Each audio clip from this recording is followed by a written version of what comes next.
Impact Family, impacting the world through healthy family. Shalom saudara-saudara, selamat berjumpa kembali dengan saya. Malam hari ini kita merenungkan kembali nasihat dari Raja Salomo dari kitab Amsal pasal 3, dan kita akan lanjutkan ayat yang 5 dan 6. Nasihatnya demikian saudara. Percayalah kepada Tuhan dengan segenap hatimu, dan janganlah bersandar kepada pengertianmu sendiri.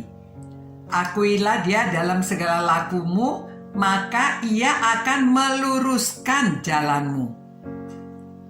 Saya harap saudara semuanya dalam keadaan baik dan bahagia, senang mendengarkan nasihat Salomo yang selalu indah dan baik. Itu sebabnya semoga kita semuanya dalam keadaan baik. Saudara-saudara, jika ditanya, ya, kepercayaan kalian kepada Tuhan, kalau disuruh kasih angka 1 sampai 10, coba ayah percaya kepada Tuhannya di angka berapa?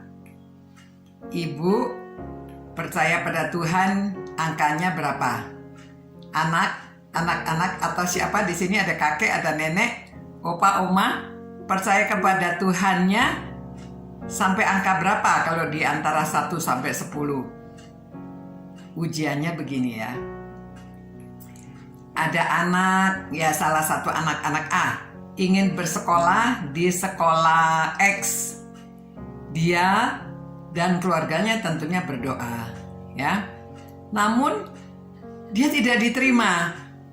Akhirnya dia bersekolah ke sekolah Y. Nah, kalau kita percaya kepada Tuhan dengan segenap hati, berarti seharusnya apakah A itu harus diterima di sekolah X, atau walaupun dia di sekolah Y itu sudah merupakan pimpinan Tuhan. Kita tahu sekarang bahwa Allah turut bekerja dalam segala sesuatu untuk mendatangkan kebaikan bagi mereka yang mengasihi Dia, yaitu bagi mereka yang terpanggil sesuai dengan rencananya. Itu tulis Paulus.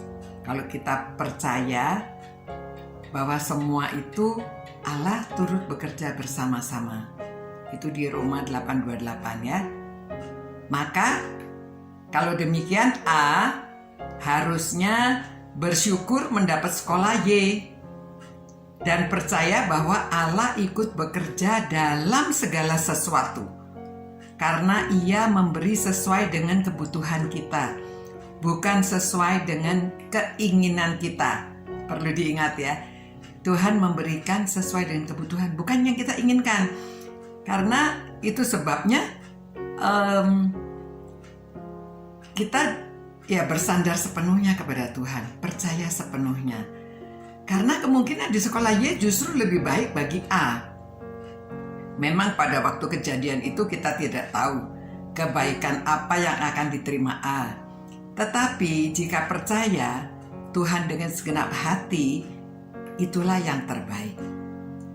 Saya mengharapkan anak bungsu saya dulu sekolahnya di Semarang, tetapi akhirnya diterima di Bandung. Ya, kami serahkan kepada Tuhan, semoga itu memang kehendak Tuhan. Jadi dengan segenap hati saya serahkan. Nah, ternyata di samping sekolah dia juga mendapatkan jodohnya ya di kota Bandung. Nah, akuilah dia dalam segala lakumu, maka ia akan meluruskan jalanmu. Jadi saudara, jika kita sudah berdoa dan hasilnya berbeda dari apa yang kita harapkan, percayalah kepada Tuhan dengan segenap hatimu. Jangan ngeyel, harus kemauan kita yang dikabulkan. Jangan sembarangan mengklaim Tuhan atas kemauan kita.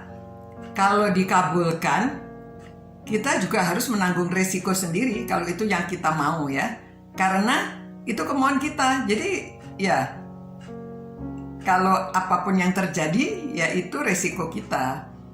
Lagi pula, siapakah kita mengklaim Tuhan?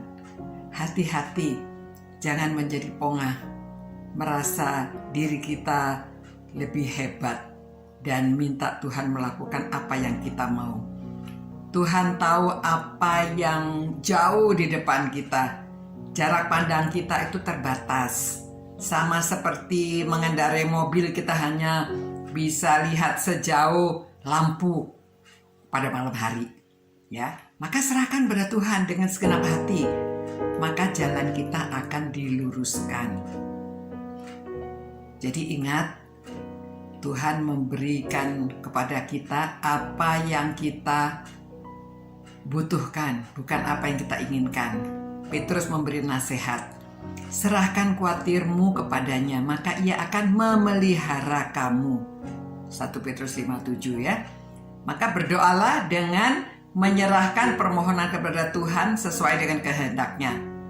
Tuhan Yesus saja waktu berdoa, dia minta kehendakmu lah yang jadi, bukan kehendakku.